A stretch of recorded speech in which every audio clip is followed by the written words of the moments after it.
My name is Theodora Holbrook, but to everyone who truly knows me, I am simply Thea. I was 30 years old on the evening my carefully constructed world was shattered, not by a grand tragedy, but by the subtle offering of a glass of wine. Standing in a dress the color of sea foam, my hand resting in my fiancé Liam's, I watched my mother, Margot, glide toward us through a sea of familiar strangers. She held 2 glasses of wine. She passed the Merlot to me, her smile a perfect, polished curve that never quite reached her eyes. In that moment, a quiet alarm bell, one that had been ringing softly my entire life, suddenly pealed with frantic urgency. The wine smelled wrong, cloyingly sweet, with a bitter, medicinal undertone. In a heartbeat, in a single, fluid motion born of a lifetime of self-preservation, I switched my glass with my sister Chloe's when she turned to greet a friend. That one small act of defiance, of trusting my own intuition over a lifetime of trained compliance, would unravel everything. To understand the weight of that moment, you have to understand the quiet, airless perfection of my childhood. I grew up in a meticulously preserved colonial home in a wealthy suburb of Boston, a place where old money and new ambition mingled behind perfectly painted shutters. Our house was a showpiece, a feature in local lifestyle magazines, but the atmosphere inside was one of quiet, constant appraisal. My mother, Margot Holbrook, was a master of aesthetics, not just in her work as a high-end interior designer, but in her life. Every aspect of our existence was curated for public consumption. Our clothes were chosen for their classic elegance, our friendships vetted for their social currency, our accomplishments polished and displayed like silver trophies in a glass case. My father, Richard, a tenured history professor at a nearby university, had long ago retreated into the quiet, dusty world of his books. He was a kind, gentle man, but he was a spectator in his own home, a passive observer of my mother's relentless campaign for perfection. He was physically present, but emotionally absent, his silence a form of complicity. My mother's criticism was an art form, delivered with a calm, smiling precision that made it all the more devastating. Theodora, your posture. A lady does not slouch. Theodora, that shade of green does you no favors. It makes you look sallow. Theodora, an A- is simply an elegant failure. You must try harder. Her words were a constant, subtle sandpaper, smoothing away the rough, authentic edges of my personality until I was as polished and lifeless as her prized collection of porcelain figurines. My younger sister, Chloe, 3 years my junior, was somehow immune. Where I was met with scrutiny, she was showered with affection. My academic achievements were expected, her athletic victories were cause for celebration. My pottery, a passion I had nurtured in the quiet solitude of the basement, was a messy hobby. Her position on the student council was a sign of her natural leadership. The refrain of my childhood was, "Why can't you be more like Chloe?" It wasn't Chloe's fault. She was a sunbeam, effortlessly bright and warm, and she was as much a product of my mother's design as I was just a more successful one. By the time I was a teenager, I had internalized my mother's voice. I developed a crippling anxiety that manifested as a desperate, all-consuming need for her approval. I chemically straightened my wild, curly hair because she called it unruly. I gave up my dream of becoming a ceramic artist because it wasn't a viable career. I dated a succession of bland, pre-approved boys from her social circle, my own desires a faint, distant echo. College was my lifeline. I chose a small liberal arts school in Philadelphia, a city gritty and real and beautifully imperfect, everything my hometown was not. It was far enough away that my mother's influence became a distant, crackling voice on the phone rather than a constant, suffocating presence. Those 4 years were a quiet renaissance. I found friends who loved my dry humor and my slightly cynical worldview. I let my hair curl free, a wild, tangled halo that felt like a declaration of independence. I spent every spare moment in the university's ceramic studio, my hands covered in clay, feeling the profound, grounding joy of creating something real and beautiful from a lump of earth. I was discovering Thea Holbrook, the person who had been buried beneath the weight of Theodora's obligations. After graduation, I stayed in Philly, taking a leap of faith. I used the small inheritance my grandmother had left me to rent a small studio space in a converted textile mill. I started Hearthstone Ceramics, creating functional, earthy stoneware that was a quiet rebellion against the cold perfection of my childhood. I waited tables, taught pottery classes to children, and slowly, painstakingly, I built a life and a business that were authentically mine. At 27, I met Liam. He was a landscape architect who wandered into my studio one rainy Saturday, looking for a birthday gift for his sister. He bought a set of my mugs and stayed for 2 hours, talking to me about the beauty of native plants and the quiet poetry of a well-designed garden. He was kind, steady, and saw a strength in me that I was only just beginning to recognize in myself. He loved my curly hair, my clay-stained hands, and my quiet ambition. 2 years later, he proposed on a windswept bluff overlooking the Delaware River, with a moss agate ring, its swirling green inclusions as unique and imperfect as our love. When I called my parents to share the news, my father's congratulations were warm and genuine. My mother's response was a masterclass in faint praise. Moss agate? How organic. I suppose it's very you, Theodora. Despite Liam's successful career, his kind and welcoming family, and our deep, obvious happiness, my mother found fault. A landscape architect? It's a respectable trade, I suppose. His family is from Ohio? How? Midwestern. Philadelphia is a rather provincial city, isn't it, dear? Planning the wedding felt like being pulled back into the undertow of her control. Liam, sensing my rising panic, suggested we elope. But a small, hopeful part of me, the part that had never quite given up on winning her approval, still wanted a family celebration. So, when my mother insisted on hosting our engagement party in Boston, I reluctantly agreed. Nothing grand, Mom, I pleaded over the phone. Just our closest friends and family. Of course, darling, she'd purred. I understand completely. Within a month, she had booked the Lyceum Club, a bastion of old Boston society, invited over 100 guests, and was micromanaging every detail, from the calligraphy on the invitations to the vintage of the champagne. Your mother is a force of nature, Liam said, wrapping his arms around me after a particularly draining phone call. She's a hurricane, I'd replied, my voice muffled against his chest. Even Chloe had texted me a warning. Margot is in full-blown event planner mode. Prepare for impact. I should have listened. I should have trusted the quiet, insistent voice of my own experience. But I still held onto that sliver of hope that this time, for this one important moment, it would be different. I was so devastatingly wrong. The Lyceum Club's ballroom was a symphony of my mother's taste, soaring ceilings, glittering crystal chandeliers, and towering floral arrangements of white orchids and hydrangeas that filled the air with a cloying, funereal sweetness. The guest list was a who's who of my parents' social circle. I felt like a stranger at my own party. Deep breaths, Liam whispered, his hand a warm, steady presence on the small of my back. He looked impossibly handsome in a dark, tailored suit, his kind eyes scanning the room, already on alert for any sign of my distress. We have an escape plan. The code word is philodendron. I managed a weak smile, smoothing the skirt of the seafoam green silk dress I had chosen, a quiet act of defiance against the more flattering navy sheath my mother had suggested. It's okay, I said, trying to believe it.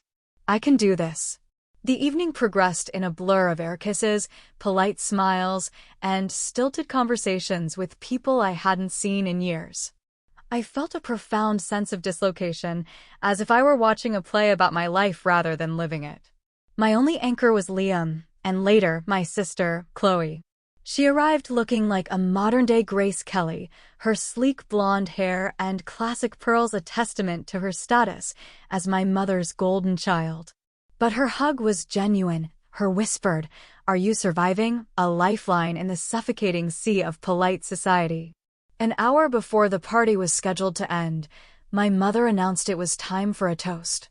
She gathered the immediate family, me and Liam, Chloe and her husband, Mark, and my father, who looked deeply uncomfortable, in the center of the room.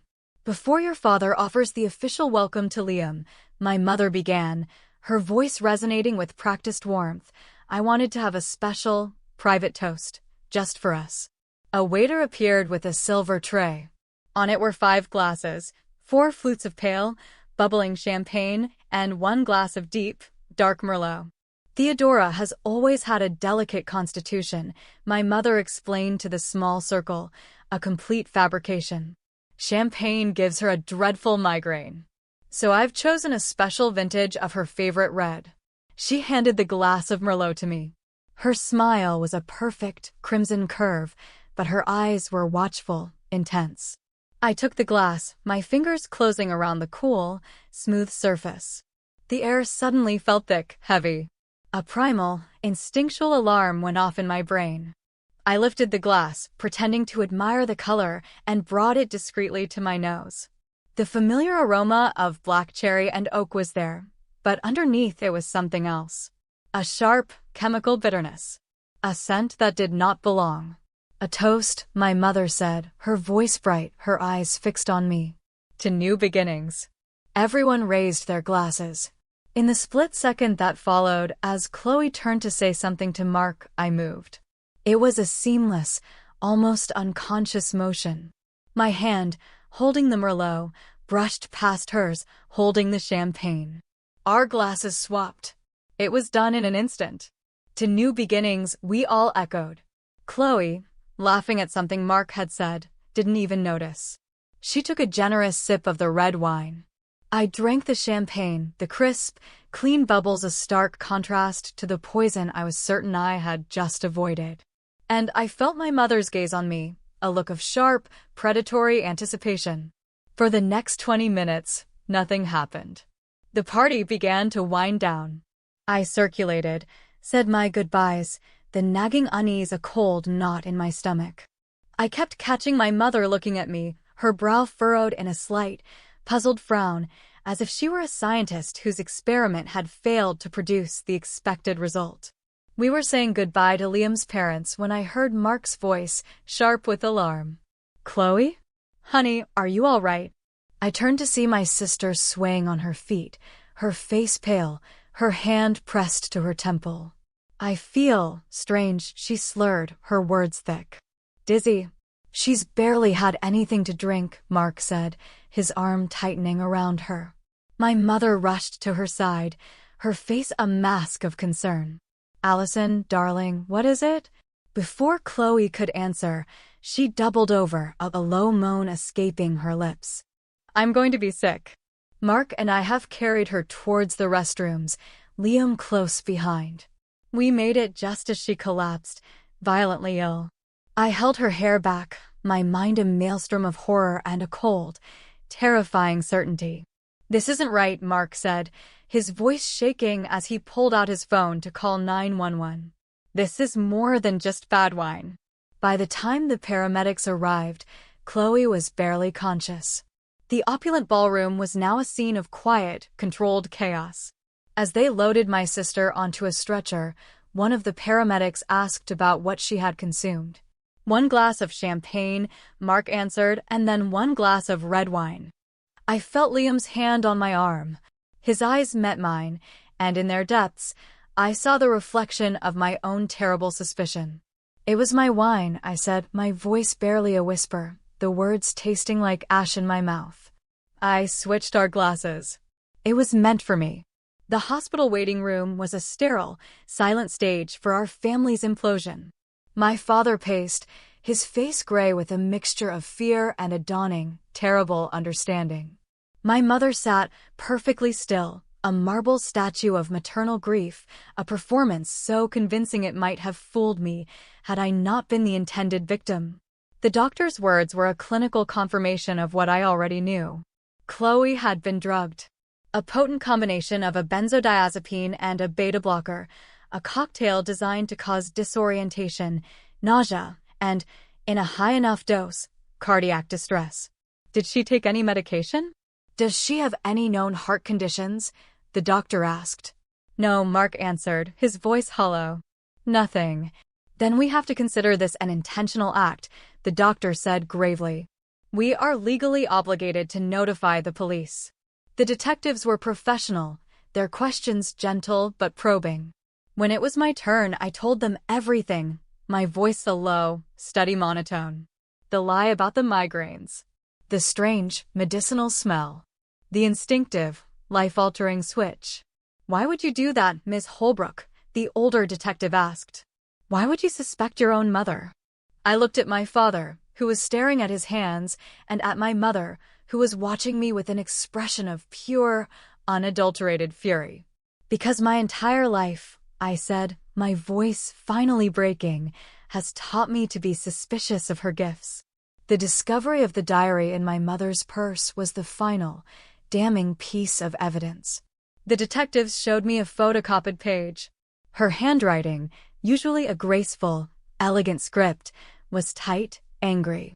Theodora refuses to see reason. This marriage to the gardener's boy will be her ruin. She is throwing away everything I have built for her. The party is my last chance to intervene. A small dose to cause a migraine will force her to reconsider. It is a mother's duty to protect her child from her own foolishness. The detached, clinical cruelty of it took my breath away. She hadn't intended to kill me, perhaps. Just to control me, to break me, to force me back into the gilded cage I had fought so hard to escape. When confronted with the evidence, her composure finally shattered. The elegant, matriarchal mask fell away, revealing the writhing, desperate narcissism beneath. The scene that unfolded in Chloe's hospital room was a Greek tragedy played out under the fluorescent lights of a modern medical facility. I did it for you, she shrieked at me, her face contorted. To save you from a mediocre life. To protect this family. You drugged your own daughter. My father finally roared, his voice a raw, broken sound I had never heard before. You almost killed Chloe to punish Thea. She was supposed to be the one who was sick. My mother sobbed, the terrible, selfish truth of her intentions laid bare. In that moment, watching my mother being led away by the police, her perfect, curated world in ruins, I felt not triumph, but a profound, gut-wrenching sorrow. For the mother I never had. For the sister who had been an unwitting pawn in her games. And for the little girl who had spent her entire life believing that if she just tried a little harder, she could finally earn a love that was never really on offer. The aftermath was a quiet, desolate landscape. My mother was placed under psychiatric evaluation, her diagnosis a textbook litany of narcissistic personality disorder and paranoid delusions. The legal proceedings were a slow, grinding process, a public airing of our private dysfunction. My father, a man awakened from a 30-year slumber, filed for divorce, his grief and guilt a heavy shroud. But amidst the wreckage, something new and fragile began to grow. Chloe and I, for the first time in our lives, began to truly talk. We sat for hours in the quiet sunroom of her Seattle home, piecing together the fractured mosaic of our childhoods, seeing for the first time how we had been cast in opposing roles in our mother's private drama. I always envied you, she confessed one afternoon, her eyes filled with tears. You were so strong, so brave. You got away. And I envied you, I whispered back. You were so loved. We learned that my mother's love, for both of us, had been conditional, a tool of control. Chloe had been praised into compliance. I had been criticized into it. We were two sides of the same, carefully minted coin. My father, too, began a slow, painful process of self-examination. He started therapy, learning to unravel the decades of his own passive enablement. He began to reach out to me, not with grand gestures, but with small, consistent acts of presence, a weekly phone call, a shared article about a historical find, a quiet admission of his own regrets. It was like getting to know a stranger with my father's face. Liam was my rock. He held me when I cried, listened when I raged, and gently, patiently reminded me of my own strength. He never once said, "I told you so." He simply loved me with a quiet, unconditional acceptance that was the most powerful antidote to my mother's poison. We canceled the lavish wedding my mother had planned. 6 months later, on a perfect, golden autumn afternoon, Liam and I were married on the windswept bluff where he had proposed, surrounded by a small circle of our chosen family. My father walked me down the aisle, his hand in mine steady and sure. Chloe stood beside me, not as a symbol of who I should be, but as my sister, my friend, my fellow survivor. My mother remained in a long-term treatment facility. I received occasional, rambling letters from her, letters filled with a confusing mix of remorse, self-pity, and blame. I read them, and then I put them away. Forgiveness, I was learning, was not about absolving the other person. It was about releasing myself from the hope that they would ever be different. One afternoon, a few years later, I was in my studio, my hands covered in the cool, damp slip of clay. The sun was streaming through the large factory windows, illuminating the dust motes dancing in the air. My business, Hearthstone Ceramics, had grown beyond my wildest dreams. My work was sold in galleries and boutiques across the country, celebrated for its quiet, organic beauty. I was pregnant with my first child, a daughter.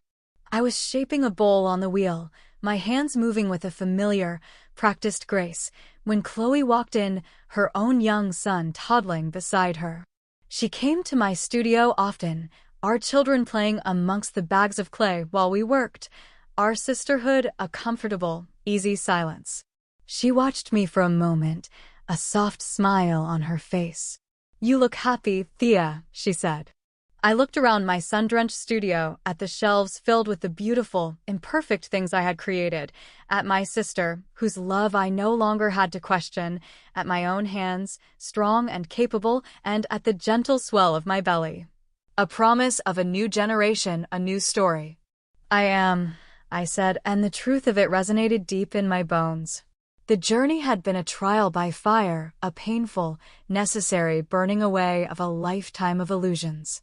I had learned that true family is not always the one you are born into, but the one you build, based on trust, respect, and unconditional love.